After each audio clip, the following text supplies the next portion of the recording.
পরের দিন সকালে বিরাজ সীতার কাছে আসে আর বলে, আমি তোমার কথা শুনে অনেক ভুল করেছি। বৈষ্ণবী ওই রকম মেয়েই না, ও অনেক ভালো মেয়ে, আমার তার সাথে এমনটা করা উচিত হয়নি।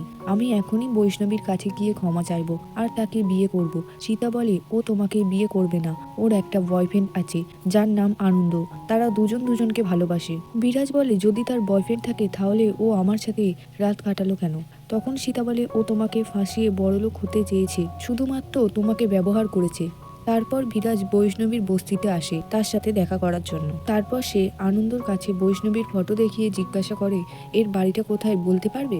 আনন্দর একটু সন্দেহ হয়, তাই সে বিরাজকে তার অটোতে করে নিয়ে যায়। তারপর বৈষ্ণবীর বাড়ির সামনে নিয়ে আসে। বিরাজ বৈষ্ণবীকে কল করে নিচে আসতে বলে আর বৈষ্ণবী অটোয় এসে বসে। এখানে আনন্দ টুপি পরে থাকায় বৈষ্ণবী চিনতে পারে না। বৈষ্ণবী বিরাজকে বলে, তুমি প্লিজ এখান থেকে চলে যাও, আমি পরে তোমাকে সবকিছু বুঝিয়ে বলবো। আনন্দ আর সহ্য করতে না পেরে বৈষ্ণবীকে কল করে। বৈষ্ণবী তার কলটা ধরার জন্য অটো থেকে চলে যেতে চায়। বিরাজ বলে, কে ফোন করেছে? সে বলে, আমার একটা ভাই। এই বলে সে অটো থেকে বেরিয়ে যায়। আনন্দ তার ফোনটা স্পিকারে দিয়ে বলে, ফোনটা ধরতে এত দেরি হলো কেন, কি করছিলে? বৈষ্ণবী বলে, গ্রাম থেকে আমার একটা ভাই এসেছে, তার সাথে কথা বলছিলাম। তখন আনন্দ তাকে একটা দোকানে আসতে বলে।